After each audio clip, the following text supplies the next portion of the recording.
Good afternoon, my dear brothers and sisters. If my memory serves me right, it was 2018 when I learned how to drive. And I was lucky enough on two things. Number one, I learned to drive at Tagaytay. Nakatulong po yung matatarik na kalsada ng Tagaytay para matimpla ko po yung clutch and gas. And number two, I was trained by 3 of my driver co-seminarians. 3 pong mga co-seminarians ko ang nagturo sa akin mag-drive. Ibig sabihin po, all their good techniques, all their best practices have been handed down to me. Hindi lang ng isa, hindi lang ng dalawa, kung hindi ng 3 driver. Now, when we got back here in Manila, nung medyo marunong-runong na po ako mag-drive at nakuha ko na po yung driver's license, our rector in the seminary told me, Brother Aldwin, please bring your co-seminarians to the Manila Cathedral. They have a mass service to the Archbishop. Sabi ko, sige po. Now, going here from San Carlos Seminary to the Manila Cathedral, may dadaanan po kaming isang matarik na tulay. And for one reason or another, I cannot climb that bridge. Hindi ko po mapaahon yung aming Mitsubishi L300. Remember, I was taught by 3 drivers. In-apply ko na po lahat ng good techniques, best practices. Hindi ko po mapaandar yung L3 doon sa tulay. And then one of my co-seminarians told me, Aldwino, allow us, your passengers, to go down. Pababain mo muna kami. Kasi kapag mabigat, mahirap umakyat. Kapag mabigat, mahihirapan kang umakyat. Why am I telling you this story, my dear brothers and sisters? We heard in our gospel for today the story of Lazarus and the rich man. Now, I do have a little problem with our gospel this afternoon. You know why? It seems to me that God is partial. Parang may kinikilingan ang Diyos. Allow me to prove to you. When Lazarus, a poor man covered with sores, when he died, he was immediately brought by the angels to the bosom of Abraham. He was immediately brought to the heavens.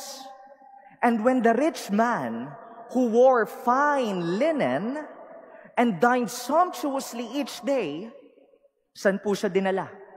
The rich man was brought to the netherworld, to hell. Now, I was asking the Lord, Lord, umamin ka sa akin, galit ka ba sa mayayaman? Galit ka ba sa mga may kaya? At ang love mo lang ang mga poor? Kasi yung poor, si Lazarus, diretso sa heaven, and the rich man went to the netherworld. Umamin ka, Lord, in my prayers, are you angry to the rich? And then I realized, God is not angry to the rich. Rather, what brought that rich man to the netherworld? Bakit siya napunta sa ibaba? Kasi po, masyadong mabigat ang kanyang ari-arian. Masyadong mabigat ang kanyang kayamanan. His attachments to worldly allurements, his attachment to his material possessions, that is what dragged him down to the netherworld. Ang kanyang pagkapit sa mabibigat niyang kayamanan ang nagpabagsak sa kanya.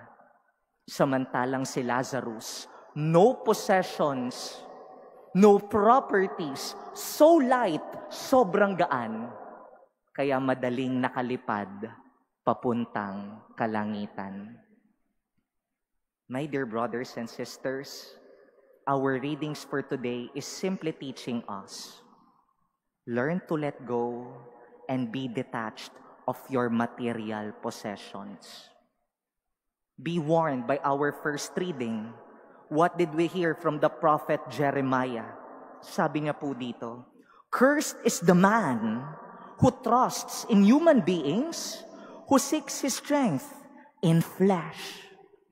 Cursed is the man who trusts alone in his riches and material possessions." Pag ang puso at utak masyado pong nakatutok sa kayamanan, little do we notice it, these possessions are slowly pulling us down to the netherworld. Now I get it, why we have the 3 pillars of Lent: prayer, fasting, and almsgiving. What are they for? These are helps for us to be detached, for us to let go.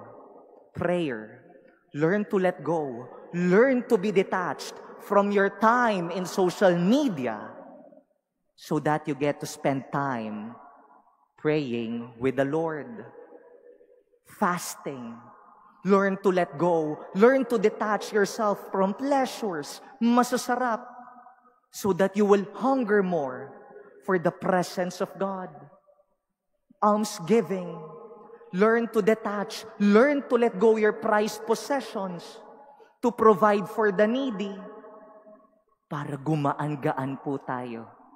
At kapag tayo matuto ng maging magaan, meron tayong langit na kahihinatnan.